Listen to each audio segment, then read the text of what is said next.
इतका महान ग्रंथ सोप्या भाषेत कुठला असेल तर तो माऊली संत ज्ञानेश्वरी म्हणून तो दुसऱ्या कुठल्याही भाषेच्या ग्रंथाचा अनादर नाही, पण ज्ञानेश्वरीच्या पुढे काहीही नाही म्हणून माऊलींचा उल्लेख सकल संत हृदय सम्राट असा केला जातो. संत भारतीय विद्यामध्ये त्यांच्यासाठी सुद्धा एकदा जोरदार करण्यात झाले पाहिजे. त्यांचंही मनापासून रंगवारीमध्ये खूप आनंद झाला. साधारणपणे कुठल्याही क्षेत्रामध्ये बंडखोरी होत असते. अर्थात त्या बंडखोरी म्हटलं की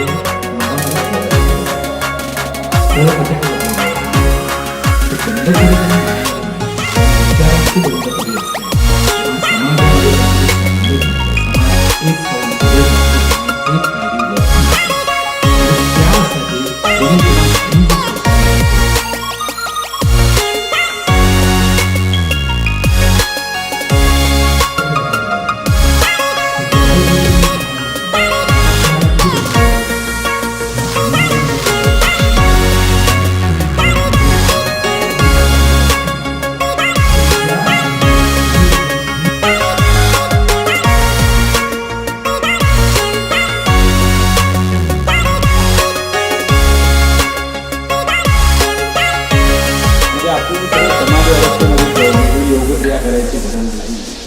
प्रत्येकाची आनंदाची कल्पना वेगळी. आमच्या जगद्गुरु तुकोबारायांची आनंदाची कल्पना ही वेगळी आहे. विठ्ठलमय होणे याच्या पलीकडे त्यांना दुसरा कुठलाही आनंद नाही.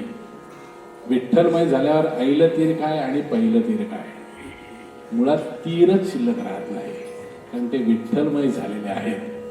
म्हणून त्या कदाचित भावनेतून एक काय म्हणूया आपण अभंग झाला असेल. आनंदाच्या कोटी दीप्ती आपल्यासमोर सादर करते आणि अगदी 2 वाक्यात सांगतो. दरवर्षी राहुलचा एक प्रयत्न असतो की अभंगवारीमध्ये काहीतरी नवीन आपण केलं पाहिजे, म्हणून हा जो अभंग आहे आनंदाच्या कोटी ही चाल राहुलची आहे. अभंग खूप जुना आहे, अभंग 400 वर्ष जुना आहे, पण त्याचं जेव्हा गाणं झालं किंवा गाणं होत आहे ते राहुलच्या संगीत दिग्दर्शनामुळे आणि मूळ स्वर सुद्धा दीप्तीचाच आहे. जुना अभंग शब्द रूपात पण संगीत रूपात तुमच्या समोर पहिल्यांदा सादर होतो. आनंदाच्या कोटी.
ज्या 8 सिद्धी आहेत म्हणजे अणिमा, महिमा, गरिमा, लखिमा, योग साधनेच्या एका विशिष्ट टप्प्यावर आपण जेव्हा पोहोचतो तेव्हा या 8 सिद्धी आपल्याला प्राप्त होतात. आपण काही त्या योग्यतेचे आत्ता नाही, पण पुलंने एका ठिकाणी असं लिहिलंय की आपण मराठी माणसं इतकी भाग्यवान आहोत की आयुष्यात एकही सूर्यनमस्कार घातला नसेल, एकदाही प्राणायाम केलं नसेल किंवा एकदाही काहीतरी साधनेला आपण बसले नसो तरी आपल्याला 9वी सिद्धी प्राप्त झाली. ती सिद्धी म्हणजे गदिमा.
उठ जाएगा उठ जाएगा उठ जाएगा हंस अकेला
जैकी ले लेना बेटा.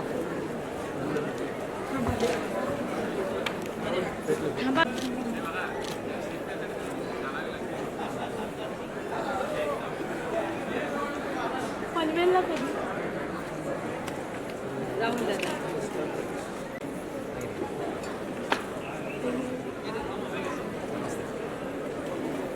सगळं मिळून